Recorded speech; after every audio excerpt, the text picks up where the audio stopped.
The regular season is heating up, new stars are emerging, and that means more opportunities to win up to 25 times your cash on Prize Picks, the most exciting way to play daily fantasy sports. Just select 2 or more players, pick more or less on their projection on a wide variety of stats, and place your entry. It's that easy. Let it fly to turn $10 into $250 with just a few taps. Easy gameplay, quick withdrawals, and injury insurance on your picks are what make Prize Picks the #1 daily fantasy sports app. Watch your favorite players and get paid doing it this basketball season. See your entries make progress during the game or make new entries for the second half in the fourth quarter. 3-pointers, assists, rebounds, and everything in between are yours for the taking. Join the Prize Picks community of more than 7 million players who have already signed up. Right now, Prize Picks will match your first deposit of up to $100. Just download the Prize Picks app and use code GET100. That's code GET100 on Prize Picks for a first deposit match of up to $100. Prize Picks. Pick more, pick less. It's that easy. Hello there. It's Eric Erickson here. The phone number, 877-973-7425. Should you wish to be a part of this here program, I want to start this hour with a phone call, and then I got to jump to some other stuff before I get back to phone calls, but don't want to keep Wyatt waiting on this issue. Wyatt, welcome to the Eric Erickson Show. How are you? I'm great, Eric. How are you doing? Great. What's going on? So I have a question. Of course, I'm a Marine Corps veteran, and I'm vehemently opposed to boots on the ground in Ukraine. However, my sort of issue would be the left has been blaming Russia and wanting to declare war on Russia almost vehemently since 2016, about the time when I enlisted. Now that we know that, or have known for a while, that the Ukrainians are willing to take foreign volunteers, how come we aren't seeing a mass exodus at basically their strike towards Russia? I mean, if they're so vehemently opposed to the Russians, why aren't they leaving? And you know, I as a young American, I don't have any of the Cold War hostilities that my parents or grandparents do. Are you calling me old? I mean, I was a kid during that time. Yeah, the Russians are always the bad guys, Wyatt. But you raise a point there. I mean, the left in 2016 was absolutely well. First of all, we actually got to back up, because in 2012, remember, they assailed Mitt Romney for calling Russia the chief threat to the United States, and Barack Obama said, "Oh, the Cold War call. They want their foreign policy back." And I was like, "Oh, you get him, Barack. You get him." And then 4 years later, they're like, "Oh my God, the Russians stole the election and got Donald Trump elected." I mean, there's this massive disconnect on the left towards Russia. And then in 2020, they were all about Russia. And suddenly the Russians are invading Ukraine. And you've got, first of all, the Democratic Socialists saying, no, Putin's the good guy. But then you've got the left saying, go get him. But none of them actually want to volunteer and go over there. They want guys like you to have to go over there and fight for them. I personally, I find this balance possible in my head. It's possible to say the Russians are the bad guys for invading, but we don't need to go to Ukraine ourselves to push them out and start World War III. It's possible to have those two thoughts in your head. Yes, sir. Good point, though, about the left and their hatred for Russia. Yes, sir. I mean, I absolutely agree. I mean, even under Trump, we were preparing to go to Syria. My unit was at this time. And, my biggest thing was absolutely, I'll serve my country. You can send me wherever you want to go. But there were no Americans involved. And as far as I'm concerned, we should take basically a French stance, just like the French did for us with the UK during our Civil War. They told the UK not to get involved and just let them kind of fight it out to a degree. Now, of course, if they want to sell them weapons, that's 100% fine, well and good. But, and I've always been a big proponent just myself. If I'm willing to call for war, to send my brothers and sisters to go die in a foreign land for whatever freedom there is, then I myself, whether I'd be a politician or the president of the United States, I would be willing to send my only begotten son to go fight for these people's freedom. But that's not what these communist warmongers want to do, unfortunately. I mean, they are willing to send men like me and American children to go fight for their profit. All right, so Wyatt, I got to ask, how old are you? I'm actually going to be turning 26 in June, sir. Okay, so I can have a beer with you. Okay, so you're old enough. So I just you mentioned the French. Saying that we should have a position like the French probably caused half the audience to pass out.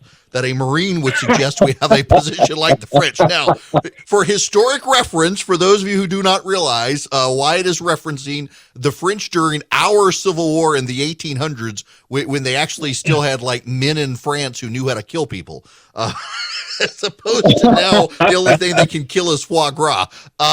So yes, that's well said. Listen, it is very possible to go to send weapons to Ukraine, defensive weapons, not offensive weapons, and to have them help them defend themselves without us having to put a single person there. Now, if somebody wants to go volunteer, 20,000 American and British members of the military have gone to Ukraine to help them fight.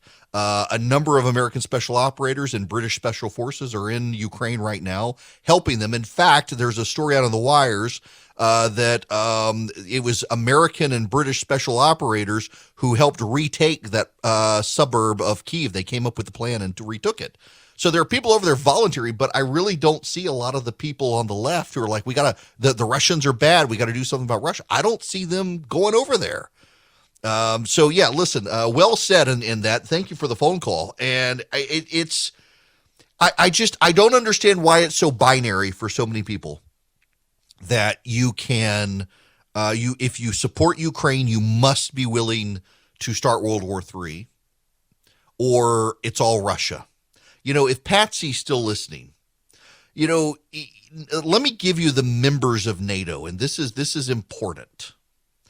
Albania, Belgium, Bulgaria, Canada, Croatia, the Czech Republic, Denmark, Estonia, France, Germany, Greece, Hungary, Iceland, Italy, Latvia, Lithuania, Luxembourg, Montenegro, Netherlands, North Macedonia, Norway, Poland, Portugal, Romania, Slovakia, Slovenia, Spain, Turkey, United Kingdom, and United States. Now, in that list, Albania, Bulgaria, Croatia, Czech Republic, Estonia, Hungary, Latvia, Lithuania, Montenegro, North Macedonia, Romania, Slovakia, Slovenia, they were all behind the Iron Curtain. Some of them were part of the Soviet Union. Latvia, Lithuania, and Estonia were part of the Soviet Union. They were not Eastern Bloc countries. They were part of the Soviet Union. They are all now members of NATO. The idea that Vladimir Putin is invading Ukraine to stop it from joining NATO because it would mean NATO weapons directly on its border. We got NATO nuclear missiles in Turkey pointed at Russia, which abuts former Soviet republics that are now territories under the control of Russia. We've got weapons and systems in Estonia, Latvia, and Lithuania that abut Russia. I mean, we've got weapons in northern Turkey that abut Georgia. Georgia has been taken over by the Russians. This idea that Vladimir Putin invaded Ukraine to stop him from joining NATO, it wasn't in the cards. There was nothing on the table. It had been offered and rejected years ago. It was not under consideration. It is spin by Vladimir Putin. Same thing where we're going to denazify Ukraine. Denazification for the Russians means something different than it means to you and me. Denazification to you and me means getting rid of actual Nazis. Denazification for the Russians means getting rid of people who oppose Russia. They use the word differently there.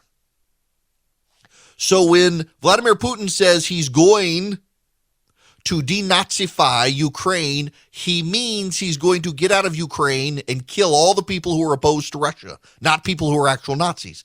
Now, Ukraine has problems. It does.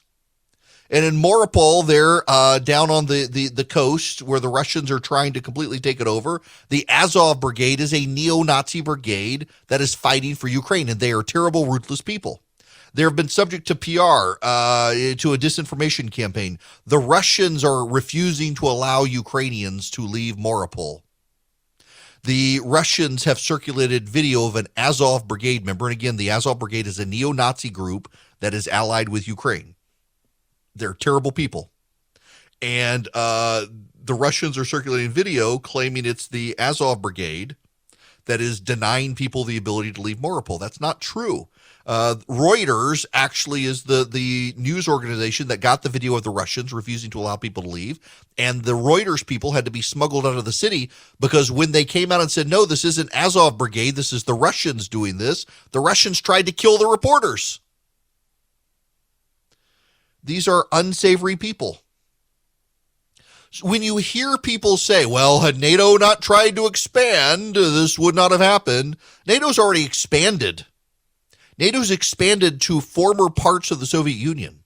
NATO has expanded behind the Eastern Curtain to Poland, Romania, Slovakia, Slovenia, parts of the former Yugoslavia.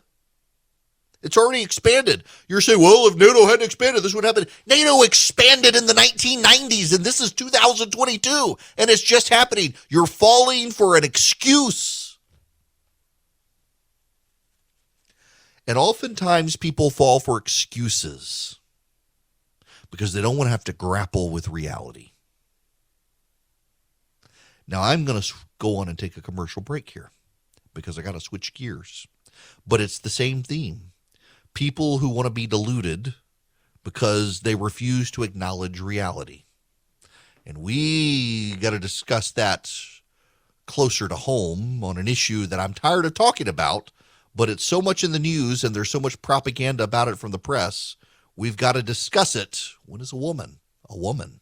Y'all, just as a total random aside, just completely random, maybe I shouldn't even go. You know how you listen to radio commercial or TV these days, depending on the network, and it's all the ED treatments and the men do you have low T and the like. Can I just get someone to come out and do an ad for, hey, this is your miracle cure, men, for stopping your nose hair and ear hair from growing out of control? Good Lord. I'm like, I promise I had this stuff trimmed up the other day. It's like it all grows back. Gosh. I'm sorry, TMI, I realize, but come on, instead of the erectile dysfunction pills and the like and the standard radio ads, can I just get something for like the ear hair? Okay, I gotta move on. When is a woman? I am not a woman, but I feel I get to comment on this because everyone in the media is commenting on this. This is our NBC News. This is the actual headline. Leah Thomas and the long tradition of gender policing female athletes. Here's the subtitle. For as long as women have excelled at sports in the modern era, their gender and sexuality have faced fierce scrutiny, historians say. Now, all of these are categories of women who actually had female reproductive organs. Vastly different, I dare say, than the man who refuses to remove his male reproductive organs and yet wishes to identify as a woman. And yet, NBC News wants to blur the line there. That's not the only article. Here's the other one from NBC. Leah Thomas's NCAA championship performance gives women's sports a crucial opportunity. Anyone who cares about the advancement of sports, and women's sports in particular, should celebrate her win. Now, this is the most bizarre. You would think if you cared about women's sports, you would be opposed to allowing men into the sport. There's something different about someone going through puberty and engaging in a decade-long injection of hormone suppressants and chemical castration, whatever you want, to get rid of all the testosterone. Leah Thomas was a 20-year-old failed male athlete who decided to change his name, take a year of hormone suppressants, and then compete as a woman. He is now 22 years old, grew up a man, still has his male reproductive organs, and is competing as a woman. and beat an Olympian, and then flubbed the next two swim meets after the outrage. And I think I'm in the camp that says maybe he decided he needed to go slow because of all the outrage. To go that fast and then suddenly to be so slow seems pretty anomalous to me. This is starting to get really absurd. Let me read you this. This is from the New York Times. Last month, Lauren Ho, a first-time author, received good news from an editor at her publishing house. Her essay collection, Leaving Isn't the Hardest Thing, published last year, was set to be nominated for a Lambda Literary Award in the category of lesbian memoir. Yeah, there's such a thing. The nomination seemed a capstone to a remarkable debut, which won critical acclaim and spent 2 weeks on the New York Times bestseller list. The book, described by its publisher as interrogating, quote, our notions of ecstasy, queerness, and what it means to live freely, drew heavily on Ho's life experiences, including as a lesbian in the Air Force during the Don't Ask, Don't Tell era. A reviewer for NPR likened her skill at portraiture to that of one of those cartoonists who can sketch out 4 lines and suddenly you see your face in them. But Ho said in an interview Monday that an editor had recently informed her that her nomination had been pulled following a social media dust-up in which Ho had defended, at times heatedly, a forthcoming novel by the author Sandra Newman, a friend of hers. The novel, The Men, is set to be published in June, describes a scenario in which all people with a Y chromosome mysteriously disappear from the face of the earth. Ho, who said she read The Men, wrote on Substack she had told the critics to read the book before condemning it. Lambda Literary, which for 30 years has administered the Lammies, confirmed that Ho has been removed from contention for the award for defending a book critics say is transphobic.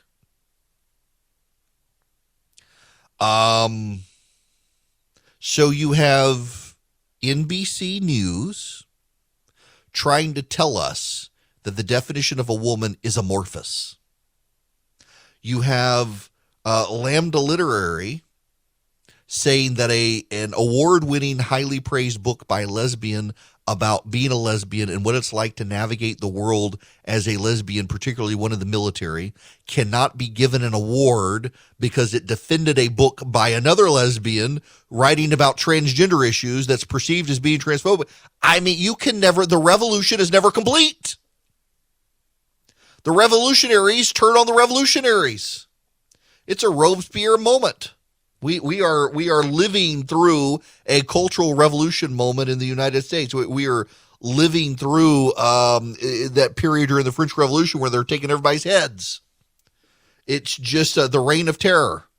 That's kind of what we're in. ESPN is doing a sympathetic story. Here's the headline: Young transgender athletes caught in the middle of states' debates. And they profile Becky Pepper Jackson, who is 11, who is transgender. She wants to race in West Virginia. And the West Virginia government has said no, that boys have to be on boys' teams. And they're trying to say how awful and discriminatory it is. I'm sorry, I got questions about the parents in these situations. And I know you're not supposed to, and it's impolite, and you get accused of hate. But when you've got a 8, 9, 10, 11-year-old who claims to be of the opposite sex, and you humor them and give them hormone suppressants and the like, or you allow them to, where does truth come into this? And I'm not talking about your truth and my truth. I'm not a postmodernist. There is objective truth. And objective truth has always been with limited intersex categories of genetic mutation. If you have male body parts, you're a boy. If you have female body parts, you're a girl. Only in the 21st century in America, really in the last 5 years, you're supposedly a terrible person for saying this. Puts all of biology upside down from what we know, and you've got the national press running sympathetic portrayals of this stuff instead of recognizing it's kind of crazy. Hello there. It is Eric Erickson. The phone number is 877 973-7425 should you wish to be a part of the program. I should get to the Supreme Court hearings for Ketanji Brown Jackson. To be honest with you, there's not a lot of interest. I don't have a lot of interest in this nomination hearing. Ketanji Brown Jackson is going to be on the U.S. Supreme Court. I'm somewhat opposed. Actually, I'm not somewhat opposed. I'm really, really opposed to the people who take the position that she's qualified, so we should give her a pass. The president picked her. No. The United States Senate has a role to play. It's not to rubber stamp the president. Oh, well, qualified. Let's put him on. No. You actually have to engage the issue, and if a majority of them don't want her, they don't have to put her on. What is so interesting to me, though, is that it's very much like the transgender issue, and I need to wrap all of this stuff together. In the 1960s, 50s and 60s, there was a real moment in this country where the country wasn't just divided. The losers of the Civil War decided to reassert some level of authority and treat Black Americans as separate and claim they were equal, and they did not treat them as anything but. If you go to Macon, Georgia, I was on city council in Macon, Georgia. It's always been a fascinating example to me of transplants. If you go to Macon, Georgia, in downtown Macon, they're having their Cherry Blossom Festival right now. Macon, Georgia, believe it or not, everybody focuses on Washington, D.C. Macon, Georgia has more cherry blossom trees than anywhere on the planet. Not making that up. Over 300,000 cherry trees, 3 for every person who lives in that county. My house may be the only one that doesn't have a cherry tree in the front yard. Everybody has cherry trees, and it's gorgeous. It really looks like snow when the petals start falling. It's gorgeous. And you go to downtown Macon, they're having the big Cherry Blossom Festival this week. Anybody who wants to drive to Macon, Georgia, go on down there. You can get cherry ice cream and see pink poodles, and they go all out. But at the end of Cherry Street in downtown Macon is Terminal Station. It's the railroad depot. And inside, if you want to go into the water, drink for the water fountain, you will see the signs, whites only, colored bathroom, whites only bathroom. You'll see them all. You will see the segregated water fountains, and you will see the segregated bathrooms. You will see the segregated seating for where Black people can sit, and you will see the segregated seating for where the white people can sit. And you will notice the whites-only water fountain and the whites-only bathroom and the whites-only seating is a whole lot better.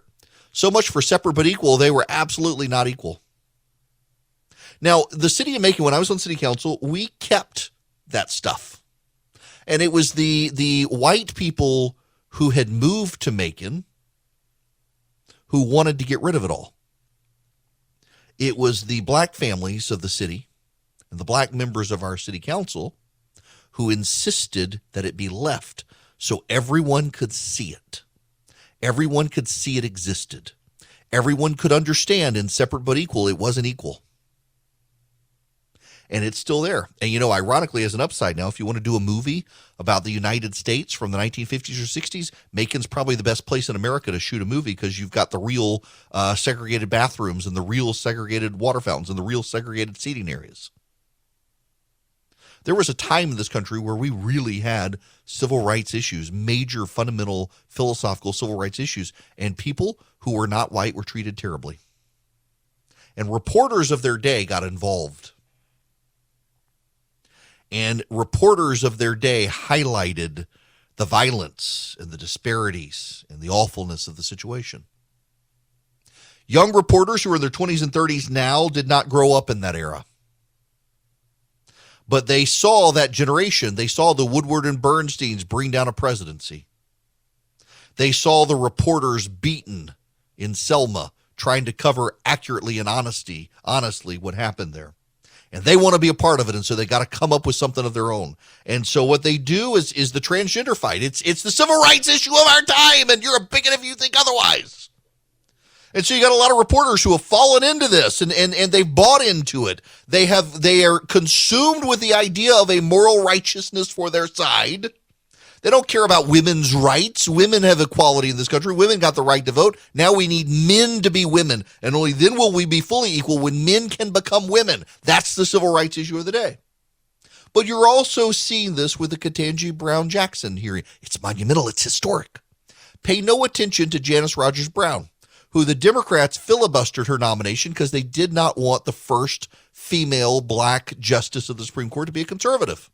They had to scuttle her nomination. Or Miguel Estrada, who was Hispanic. They had to scuttle his nomination. They filibustered him for a year and a half. They blocked Miguel Estrada's nomination because they did not want the first Hispanic member of the Supreme Court to be appointed by a Republican. They had to block both those nominations, the black woman and the Hispanic man, because they didn't want Republicans taking credit.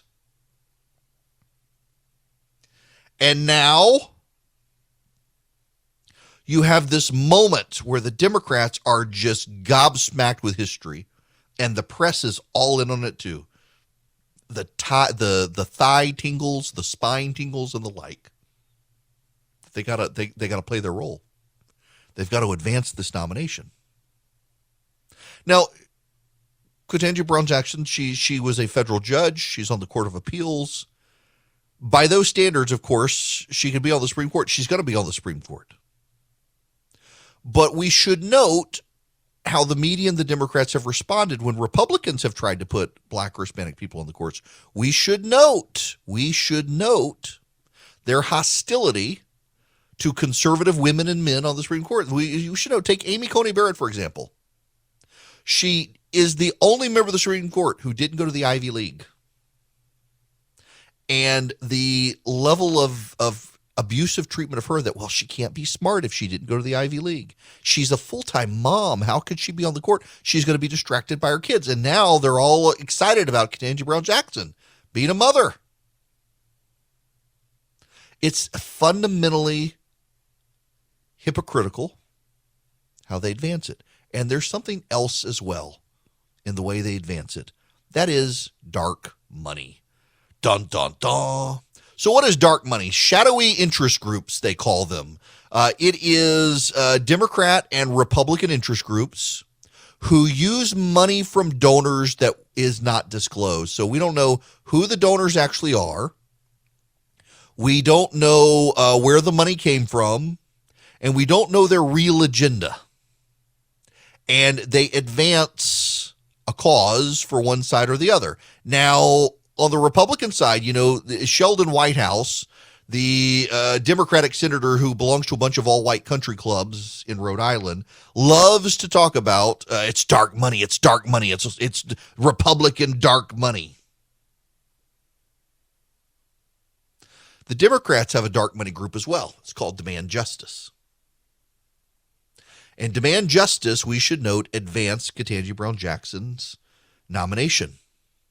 Demand Justice is the organization that leaked Stephen Breyer was planning on retiring. They're the ones who started that up. Demand Justice played a key role in preparing Judge Jackson for her confirmation hearing.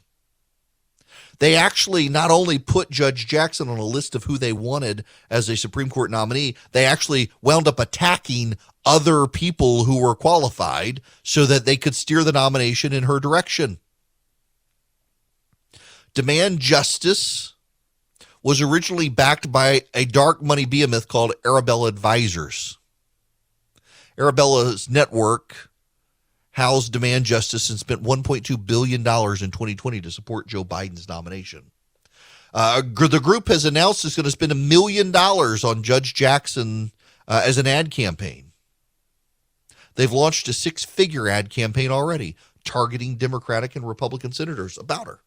They're pushing out polling that shows a majority of Americans support her. A majority of Americans don't even know who the woman is. They have no idea. You go out and you ask your average American, do you know who Ketanji Brown Jackson is? Then they'll say, is that one of the new Marvel superheroes? No. Joe Biden's nominee to the Supreme Court. Nobody knows.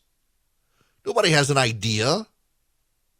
I mean, the poll questions are, do you favor Judge Jackson being the first black female on the United States Supreme Court, considering she's highly qualified and was a federal appellate court judge?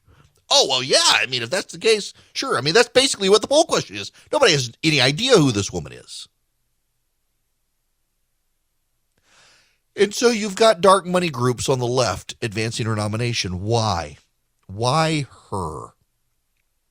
Is it because she defended Guantanamo Bay prisoners who are terrorists? She should not be attacked on that as a public defender, but it's notable she left the public defender's office and went to a private sector law firm that made waves by pushing its lawyers to defend the terrorists.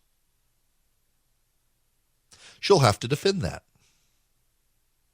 Is it because Ketanji Brown Jackson, when she was on the U.S. Sentencing Commission, did not want to be harsh on people who collected child porn, unless they turned out also to have issues related to pedophilia beyond looking at naked little kids? We had this weird Jeffrey Toobin explanation on CNN about this stuff. Man, the guy is creepy. And his explanation and his defense of Ketanji Brown Jackson on this point, my goodness. Kate, can I just add one point about these kiddie porn cases? And this came up, I remember, when I was an assistant U.S. attorney back in the 90s, is that when those sentencing guidelines were written for those cases, this was a time when the people who committed these crimes would order individual photos and then get them usually through email, and then they would be sentenced based on the number of photos they possessed. This was all pre-internet. So once the internet came in and people got access to hundreds and then thousands of photos, the sentencing guidelines would reflect hundreds and then thousands of photos. Federal judges have been struggling with the issue of how do you create a fair system that was designed pre-internet, that was, yet you have to sentence people post-internet. And what I thought Chairman Durbin pointed out is that judges across the country, including Republican-appointed judges, have been saying, look, we can't apply the rules that were designed pre-internet for an internet society. And many judges have been giving somewhat less sentences as a result. Okay, wait. This is the defense. Well, because you used to only be able to get 10 pictures, but now you can get 10,000, we shouldn't punish the person with 10,000 pictures more harshly than the person with 10 pictures, because the 10 pictures had to come through email, and the 10,000, this is really the defense. This is Jeffrey Toobin, Tuggin Toobin's defense against punishing child porn purveyors. This is Judge Ketanji Brown Jackson's defense as well. That in the internet, it's so easy to get child porn, we shouldn't be throwing the book at people who have 10,000 pictures of naked kids. I will remind you, in Georgia, the world's most prolific collector of child porn had over 27,000 pictures and videos of children being raped and tortured, was let out of prison after 6 years, roams the streets of Atlanta now. And the judiciary sentenced him to 1,000 years in prison, but the Georgia Board of Pardon and Parole let him out after 6 years.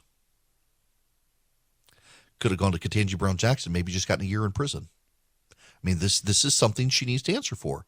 Why is it that a Democrat dark money group, and the Democrats deny they have dark money groups, why is it they pushed for her so hard to the point that they were sabotaging other black female liberal judges to ensure it was her? What's in her record that makes them like her so much? You should probably be concerned by that. You should also be concerned if you're traveling and your rental car or your hotel room stinks to high heaven. They got smoky odors or pet odors or something. You can eliminate those with the Eden Pure Thunderstorm. And right now you get 3 of them for less than $200. In fact, you're saving $200 and you get free shipping. You get 3 of these things and they're great. They're a little bigger than your hand. You plug them directly into the wall. They pack a wallop. I use them in the kitchen because we don't have an exhaust fit in our kitchen anymore. And if I'm frying, I want to get rid of the fry odors, I plug in the Eden Pure Thunderstorm and away the odors go. They don't mask it. They eliminate it. Get 3 of these by going to EdenPureDeals.com. EdenPureDeals.com. You will see the discount code box and you put in ERIC3, ERICK3. You can get 3 Eden Pure Thunderstorms, one for upstairs, one for downstairs, one for your basement or your RV or your car. You can plug them in with a USB cord. They work great. Go to EdenPureDeals.com. Use my discount code ERIC3, ERICK3. This hour of the program is brought to you by First Liberty Building and Loan. They are in Noonan, Georgia, but they can help you nationwide, wherever you are. If you want your business to grow, reach out to First Liberty. Tell them I sent you. Spend 10 minutes with them. See if they're a good fit for you or you for them. All you got to do is go to their website, firstlibertyga.com. Get their contact info. Spend some time with them. A lot of banks are telling businesses no these days for big loans. First Liberty wants to help you get to yes. firstlibertyga.com.